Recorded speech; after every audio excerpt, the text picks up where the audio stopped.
Samedi 23 janvier 2021, mesdames et messieurs, bonjour et bienvenue sur RTI 1. Il est 6h30 et c'est l'heure de vous informer. Le Premier ministre, ministre de la Défense, Ahmed Bakayoko, a reçu vendredi à son cabinet les familles des soldats tombés au front à Tombouctou, au Mali.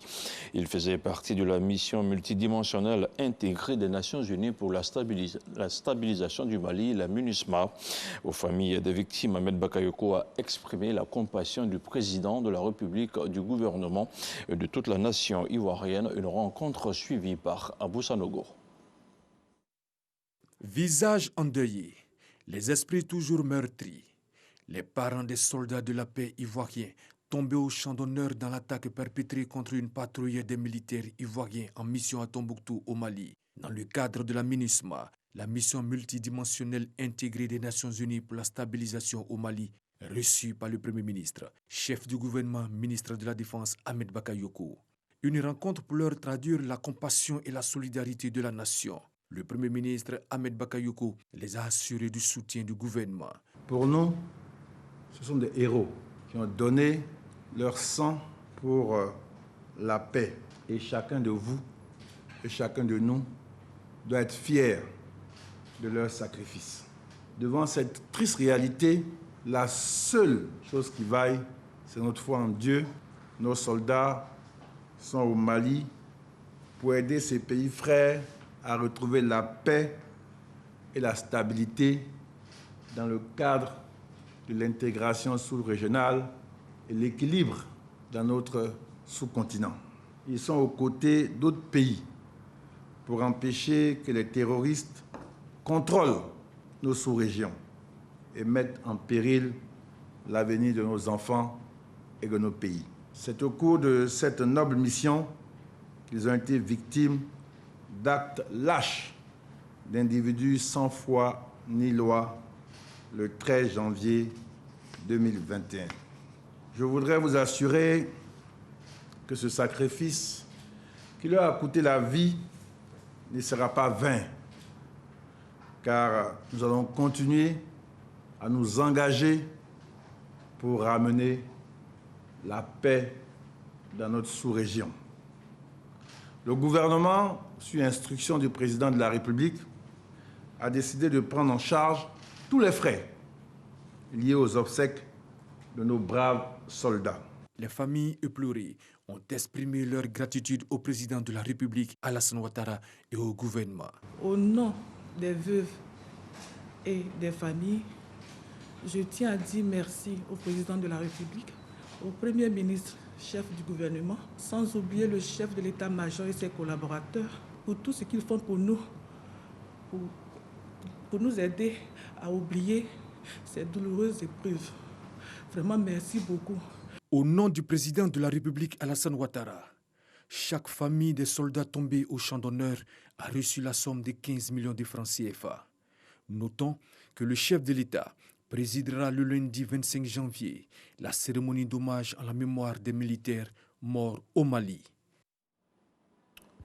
Et sur le tarmac de l'aéroport Félix Houphouët-Boigny d'Abidjan, la douleur était perceptible chez les parents des disparus et les militaires présents. Les 4 cercueils des sergents-chefs Guigui, Amien, Bernard, Doumbia Yacouba, Adama Bakayoko et du caporal Mustapha Bamba sont arrivés à Abidjan. Ils ont été exposés pour la circonstance sous le hangar 5 réservé à la flotte militaire ivoirienne. Selon le Premier ministre de la Défense, toute la Côte d'Ivoire rendra un hommage national aux militaires disparus et la Côte d'Ivoire restera engagée pour la paix dans la sous-région, a-t-il martelé. Le reportage complet d'Abou Sanogo à suivre dans nos prochaines éditions.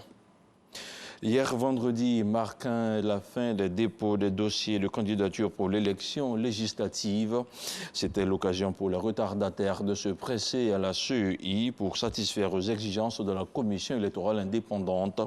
La CEI où il a régné une ambiance à bon enfant selon Éric Goré, dont voici le reportage. Les adversaires ne sont pas des ennemis. Voilà. Adversaire mais pas ennemi. Adama Bictogo, représentant le RHDP, et Georges Armand Ounien, représentant la plateforme EDS et les partis politiques, montrent l'exemple à suivre en ce dernier jour des dépôts de dossiers de candidature à la CEI pour cette élection législative. Les partis d'opposition que sont la plateforme EDS et le PDCI vont présenter plus de 100 candidats. Le PDCI, RDA et notre plateforme EDS, nous sommes associés, nous sommes unis dans le cadre de l'opposition et nous sommes venus ici déposer nos candidatures. Nous comptons aller justement pour prendre le Parlement. Le rôle du député est bien défini par la Constitution et donc c'est ce rôle-là qu'il faudra jouer. Notre loi fondamentale dit que l'Assemblée nationale vote la loi et consent l'impôt. Le député, comme vous le savez, le député, ce n'est pas un élu qui participe au développement. Il ne vote que les lois. Là, il faut être clair. Il ne faut pas aller mentir au peuple que je vais vous construire des routes. Non. Nous pouvons plutôt négocier auprès des gouvernements pour leur dire, ah, dans telle région, on a un souci d'hôpitaux, on a un souci de routes. Le Rassemblement des oufouettistes pour la démocratie et la paix entend conserver ses sièges à l'Assemblée nationale de Côte d'Ivoire. Nous allons offrir au président Alassane Ouattara une majorité confortable pour traduire sa victoire au présidentiel du 31 octobre. Cette élection à venir va donc définitivement montrer que le RHDP est le plus grand parti, que le RHDP est réellement le parti qui rassemble. De son côté, le Front populaire ivoirien, venu aussi ce dernier jour à la commission électorale indépendante pour déposer ses dossiers, compte présenter une soixantaine de candidatures. Pour 2021, nous avons projeté de présenter une soixantaine de candidatures. Nous avons des candidats au nord, nous en avons à l'est, nous en avons au sud, nous en avons à l'ouest, au centre. Tout est bien qui finit bien. Opposition et partis au pouvoir s'affronteront le 6 mars prochain dans l'optique d'avoir le contrôle de l'hémicycle.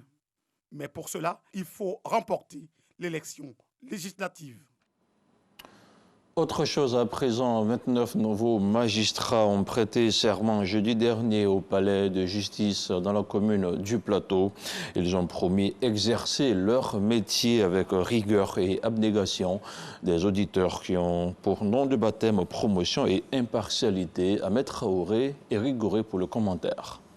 Voici ces auditeurs de justice composés d'hommes et de femmes qui viennent de prêter serment. Leur promotion est appelée promotion de l'impartialité. Ces nouveaux magistrats vont renforcer le système judiciaire. Après la théorie, ils sont maintenant aptes pour la pratique. Occasion pour leurs dévanciers de leur donner les conseils avisés. Vous ne devez jamais oublier que votre rôle premier est d'appliquer la loi. Rien que la loi. Ces valeurs ainsi rappelées ne doivent cependant pas vous faire perdre de vue une vertu tout aussi essentielle qu'est l'humilité. En raison de la nature de la mission que le destin a choisie pour vous, il vous appartient de faire constamment preuve d'humilité. À leur tour, les impétrants s'engagent à accomplir leur mission avec abnégation. Je suis très heureuse de vivre ce grand jour, enfin ce jour tant attendu. Et également, je réalise le poids des responsabilités qui nous incombent en tant qu'auditeurs de justice. Et comme les thèmes de ce serment le disent, voilà, nous allons tout faire pour nous comporter en tout comme des dignes et loyaux auditeurs de justice. Cette cérémonie de prestation pour nous est une grande fierté parce qu'elle marque le début de la vie du magistrat.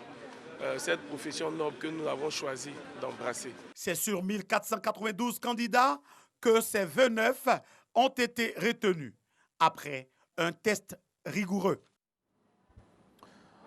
Dans ce nouveau locaux de la Tour A au Plateau, le ministre de la Réconciliation nationale a effectué hier vendredi sa première rencontre avec ses proches collaborateurs.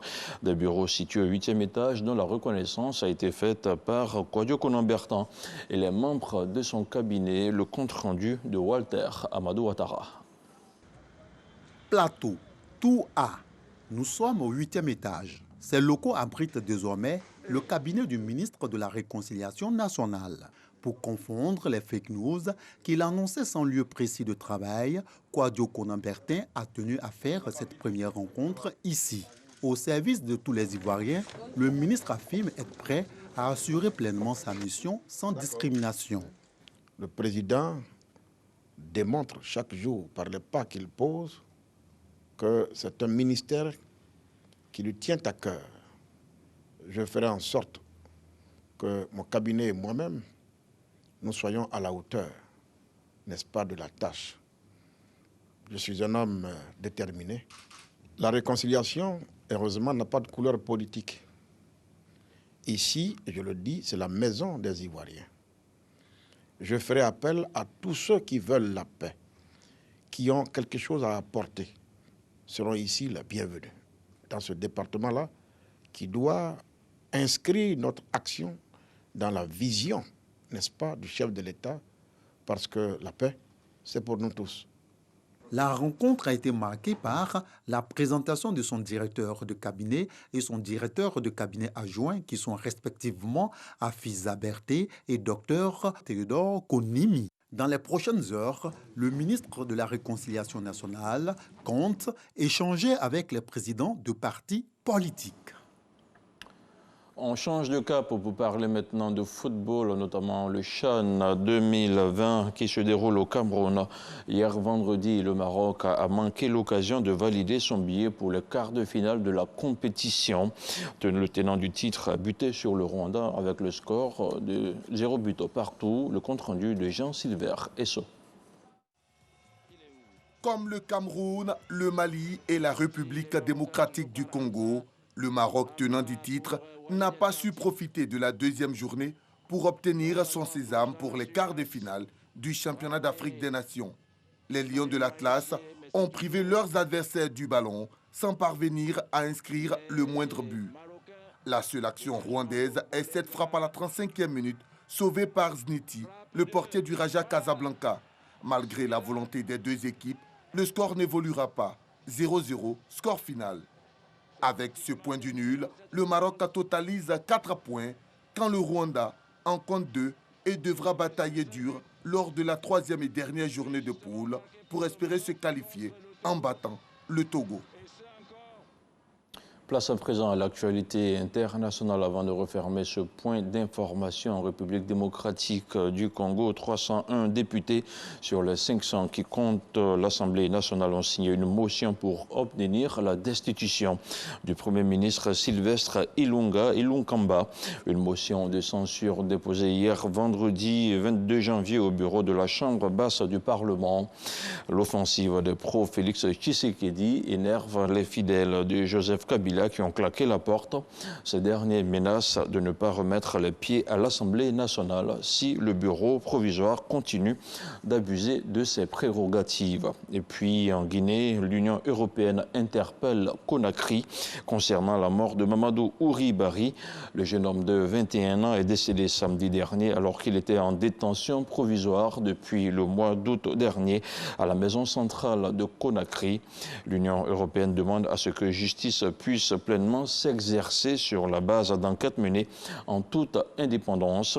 De son côté, en début de semaine, le ministère guinéen de la Justice avait expliqué que la mort de Mamadou Ouribari était liée à une mort naturelle, bien qu'aucune autopsie n'a été pratiquée sur le corps. Et c'est ici que l'on s'arrête pour ce tout premier point d'information sur RTI. Un point d'ailleurs que vous pourrez retrouver sur le www.rti.ci. Je vous retrouve demain matin à 6h30.